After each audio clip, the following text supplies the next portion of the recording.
Father lost his life here in that terrible crash on February 18th. Dale Jr. subject to so much speculation, questioning. We ourselves during qualifying the other day wondering what he was thinking and what he was feeling at that point. We know what he's thinking and feeling right now. Yeah, you know, and he said Bill Weber asked him, "Did you cry?" And he said no. Really, I think that's what he said was no. But I'm not ashamed to tell you, I shed a tear. I mean, that was one of the most unbelievable things I've ever seen in this sport.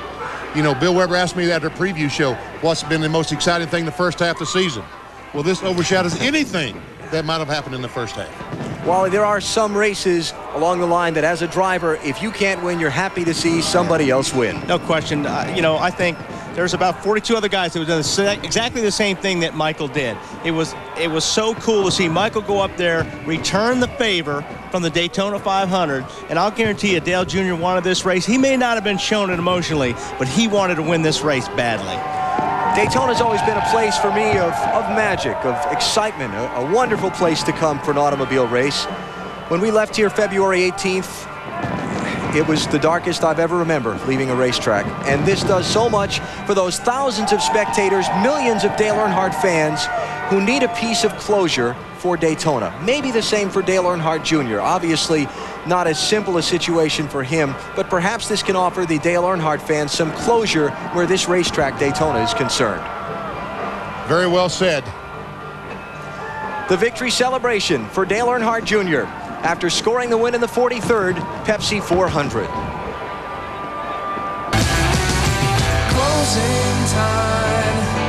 Every new beginning comes from some other beginning's end.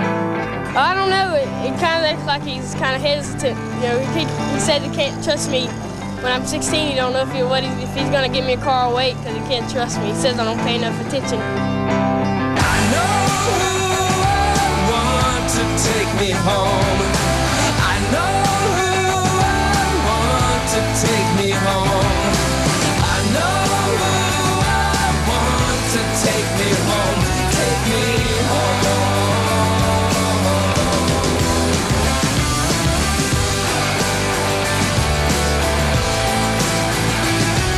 What a moment. Dale Earnhardt Jr. winning the Pepsi 400. Chocolate Myers, members of all the Dale Earnhardt Incorporated teams joining in. Michael Waltrip finally getting to celebrate his Daytona win with his close friend, Dale Earnhardt Jr.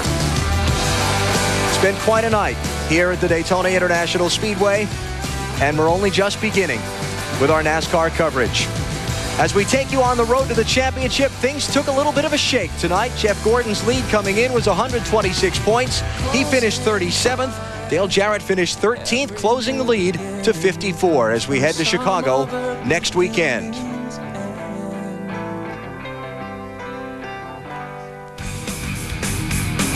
Next Saturday at 3:30 Eastern Time on NBC, join us for more NASCAR action with Busch Series Racing from Chicago. Then next Sunday at 2 Eastern Time, the Winston Cup Series takes center stage in the Tropicana 400 at the new Chicagoland Speedway. Coming up tonight on NBC after your late local news, Saturday Night Live, starring actor Charlie Sheen and musical guest Nelly Furtado. For Benny Parsons, Wally Dallenbach, Bill Weber, Marty Snyder, Dave Burns, and Matt Yoakum, this is Alan Bestwick. Hope you've enjoyed our coverage of the 43rd Pepsi 400 at Daytona. What a night. What a finish. Dale Earnhardt Jr.